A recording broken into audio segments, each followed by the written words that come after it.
बरसात ने एक अलग ही रूप ले लिया है, लेकिन इस रूप के आगे जो है वो जो प्रदर्शनकारी यहाँ पर है वो हटने का नाम नहीं ले रहे हैं। बारिश पड़े चाहे तूफान आए, जब हम लोग घर से निकल गए हैं धरना के लिए, जब तक सरकार हमारी बातें नहीं मानती है तब तक हम लोग यहीं अटे रहेंगे। हम किसी के आभारी नहीं, हम स्किल्ड हैं, हम अपने पैरों पे अभी भी खड़े हो सकते हैं, लेकिन यहाँ पे सरासर हमें बेवकूफ बनाया जा रहा है। हमें ज्वाइनिंग दी गई, उसके बाद 3 साल का बॉन्ड करा दिया गया। कोविड को हराने का काम हम लोग सीएचओ किए, लेकिन हम लोग के साथ जो वादा हुआ था कि 6 साल पे हम परमानेंट किया जाएगा, 6 साल हो गए हम लोग का, लेकिन अभी कोई परमानेंट नहीं है। अन्य राज्यों में जो चीजें मिल रही हैं यूपी में उतना नहीं मिल रहा है। परमानेंट जो जगह है, वैकेंसीज है, उसमें 50% जैसे मध्य प्रदेश ने किया है, आरक्षण दिया गया है, लेकिन यूपी में ऐसा कोई भी नियम नहीं बना हुआ है।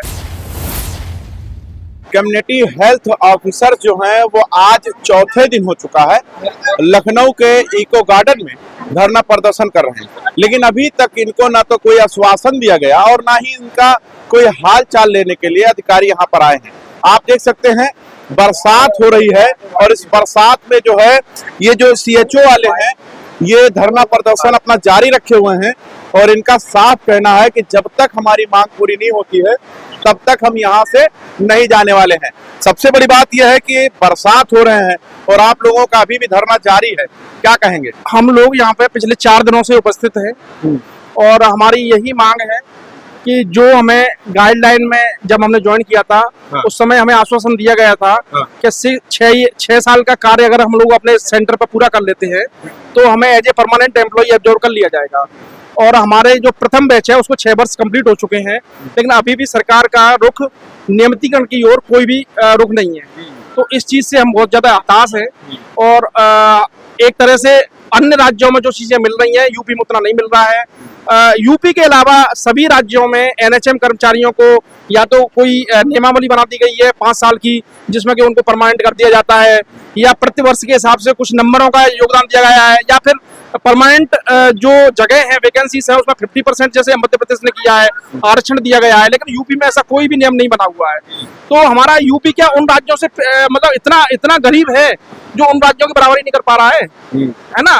तो हम लोग बस यही है कि दूसरे राज्यों से हरियाणा ने सीएचओ के लिए 5 साल की सर्विस पूरी करने के बाद 4800 पे ग्रेड निश्चित किया है और उनकी सैलरी अपने आप ही 5 साल बाद बढ़ जाती है। तो क्या कारण है कि आप लोगों की अभी तक मांग नहीं पूरी हुई? आप 4 दिन हो गया, हमने कई अस्पतालों में जायजा भी लिया, बात भी किया, वहां के लोग बता रहे हैं यहाँ पर ना तो अभी इस वक्त कोई डॉक्टर्स है जो हमारा बीपी, शुगर और क्या कहते हैं फीवर के बारे में जांच ले कि जिससे हमें पता चले कि इस बात की बीमारी है मुझे, लेकिन अब वहां पर कोई है नहीं। आप लोग प्रदर्शन कर रहे हैं, तो आखिर क्यों आपकी मांग नहीं पूरी की जा रही? हाँ सर, पिछले 2 दिन से ये समस्या भी है कि हमारी कई साथियों की तबीयत खराब हुई है, उनको एडमिट भी कराया गया है। हमें ऐसा लगता है कि ये सब मुख्यमंत्री जी के संज्ञान में तो पहुंचा ही नहीं है अभी, है ना? कहीं ना कहीं अधिकारियों की लापरवाही है जो हमारी बात मुख्यमंत्री तक नहीं पहुंची है। लेकिन सबसे बड़ी बात 7000 से प्लस हमें लग रहा है आप लोग यहाँ पर धरना दे रहे हैं। ऐसा तो हो नहीं सकता कि नाक के नीचे और अपने सामने सब कुछ हो रहा हो और योगी आदित्यनाथ तक खबर ना पहुंचा हो, ऐसा तो हो नहीं सकता ना? सर सही कह रहे हैं, गलत कह रहे हैं? बिल्कुल सही कह रहे हैं। यहाँ पे 10 से 12 हजार सीएचओ है और जो हम लोग 28 तारीख से यहाँ बैठे हुए हैं।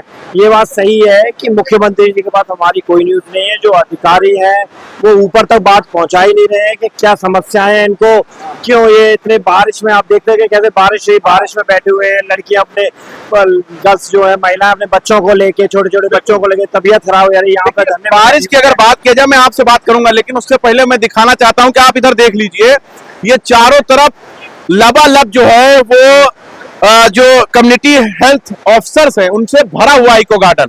और उससे बड़ी बात है कि इतना तगड़ा बरसात हो रहा है कि आप देख सकते हैं किस तरीके से बरसात ने एक अलग ही रूप ले लिया है, लेकिन इस रूप के आगे जो है वो जो प्रदर्शनकारी यहाँ पर है वो हटने का नाम नहीं ले रहे हैं।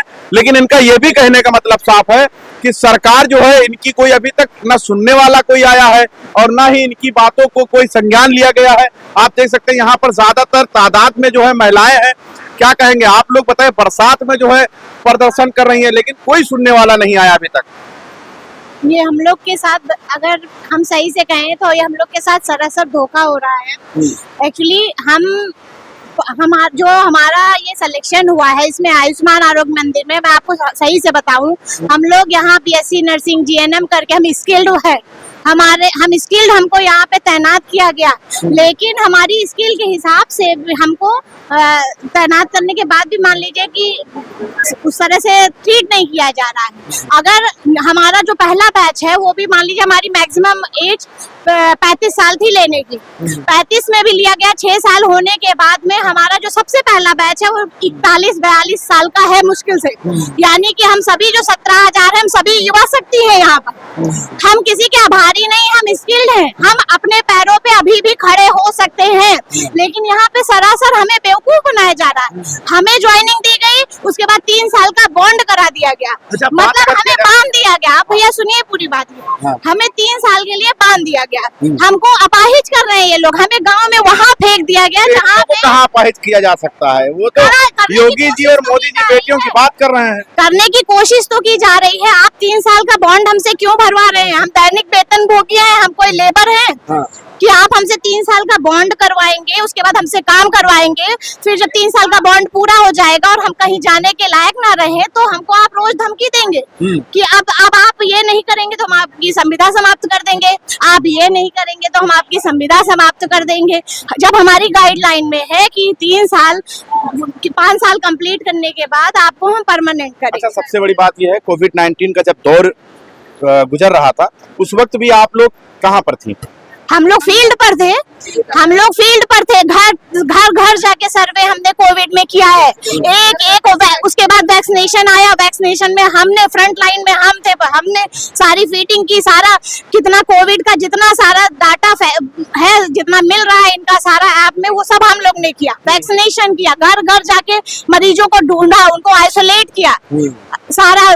अभी हमारे कामों को गिनिए आप, तो काम गिनते गिनते आप थक जाएंगे। सबसे बड़ी बात यह है कोविड-19 के टाइम भी जो है ये लोग अपने घरों में आराम से नहीं बैठे हुए थे, फिर भी आज देखिए, आज इनको मजबूर किया गया कि आप इको गार्डन में आकर प्रदर्शन करिए।